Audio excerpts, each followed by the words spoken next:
Today I'm going to show you how to do some freestanding lace. I know some people are intimidated at the thought of trying it, but there really is no need. It is easy. However, there are a few musts, which I will explain in a minute. Now, to make freestanding lace, you will need some good quality wash away stabilizer. I'm using H2O Gone for freestanding lace. I'm using a 4x4 hoop, threads with matching bobbins. I've already got one of the bobbins in my machine, and my scissors, and you will need some pins as well, because when you hoop the stabilizer, you're going to be pinning it as well. I've loaded the file into my machine and also my thread and matching bobbin for the first colour. There's two colours that I'm using today, pink and black. I'm now going to hoop my wash away stabilizer, and I'm going to double it over. I don't double very often, but for freestanding lace I do. And the reason being, I don't want it moving, stretching, doing anything that it shouldn't, because the important thing with doing lace is all the stitches have to chain together. So if you've got any movement, the chances are it's not going to hold. So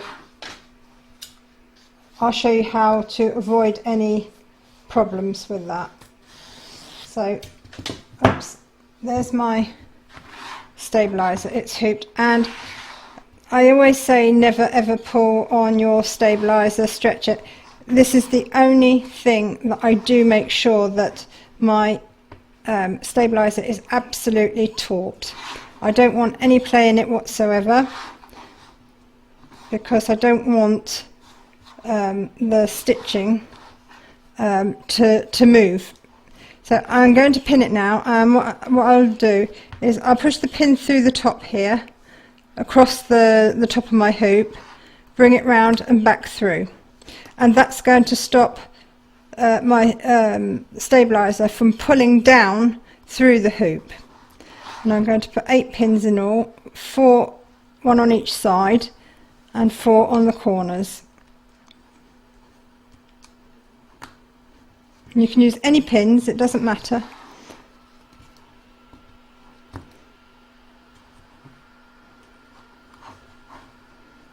As long as they're taut onto your hoop.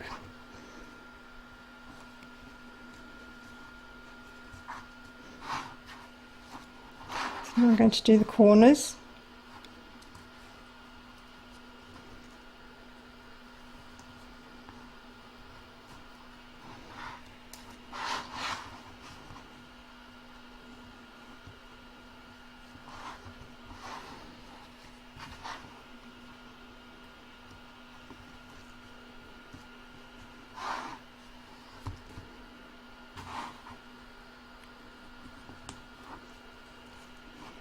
So now I know my stabilizer isn't going to move no matter what. With freestanding lace, you're going to find that the stitches in the same thing in multiple directions, because it has to form a mesh, and without that mesh it won't hold together.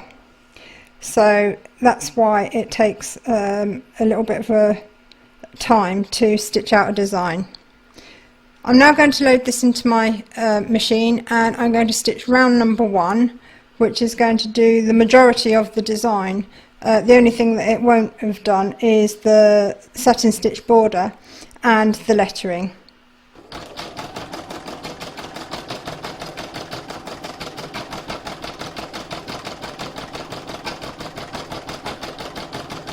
Now that the first round has finished stitching out, I've loaded black thread and bobbin into my machine, and I'm now going to put my hoop back in and stitch round number 2, and that's going to do the satin stitch edge all round the heart.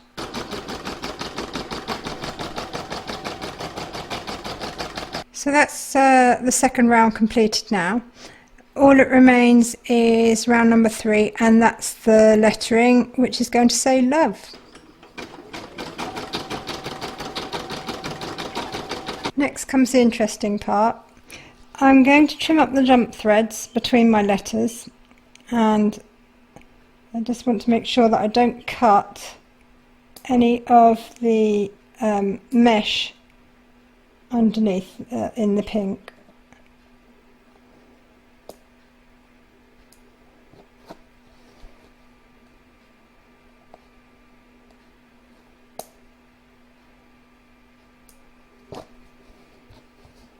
I'm going to do the same on the back.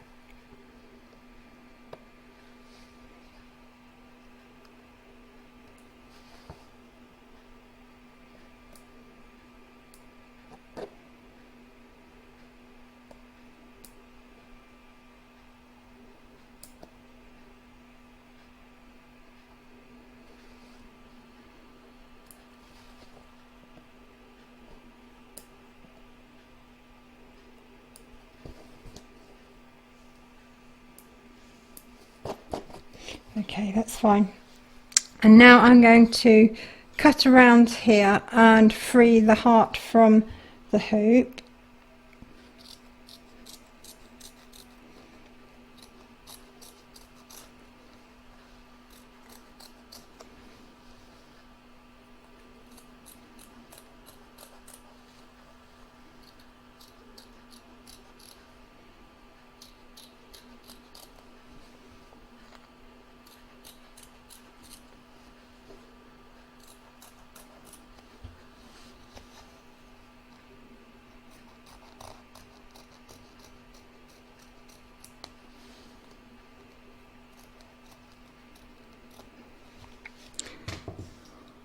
Now that that's free from the hoop, I've got a towel out because we're going to plunge this into a bowl of water, and this is a scary bit for a lot of people because they think that it's just going to disintegrate, but it won't, and I'll show you.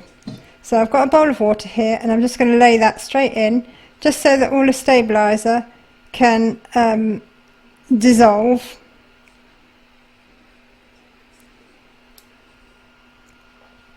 And if you've got warm water, it's a little bit quicker than cold water.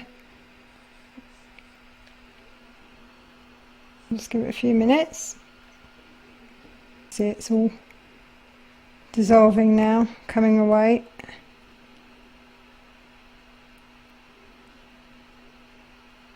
And there we have it. I can now put that aside. And I'm just going to dry this, and I'm just going to take a piece of paper towel, just push on it just to absorb some of the water that it contains.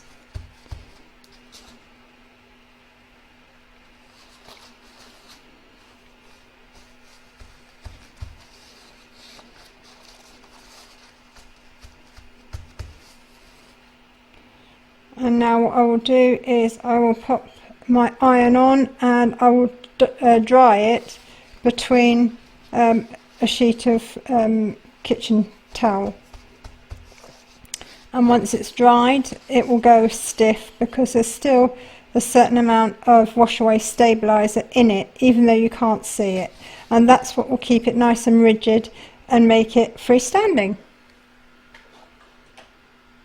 So I've got my portable pressing pad here and my paper. I've put my heart face down, and I'm just going to just go over it until such times as it's dry with a hot iron.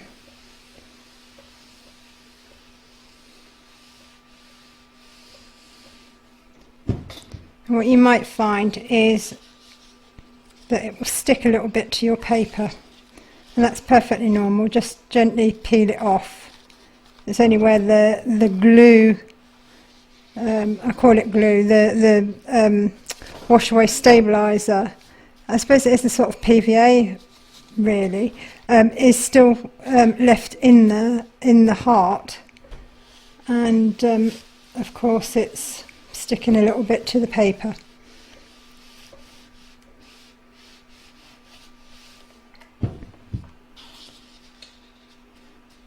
This is just one of a set, or should I say one in a set, of about 15, I think there are 15 different hearts.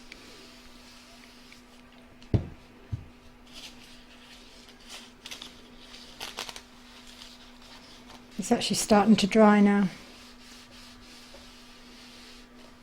You have to excuse me if my voice sounds funny. I think I'm coming down with something. Everybody surrounding me is gone down with some sort of lurgy, so I think that's just about dry. It's now standing up. It's not floppy anymore, as you can see. And here's another one that I did earlier, and as I say, there's different words that you can put with it. And there it is, one of many hearts. I've strung them onto ribbon. You can make them into a mobile, all sorts, because they've got these little hanging loops on each of them. I hope you enjoyed this stitch along, and I do hope you'll give it a try, because it really isn't difficult. I hope you enjoyed this stitch along. If you did, please give me a thumbs up. Don't forget to subscribe to be notified of new videos as they are published. And thank you very much for joining me.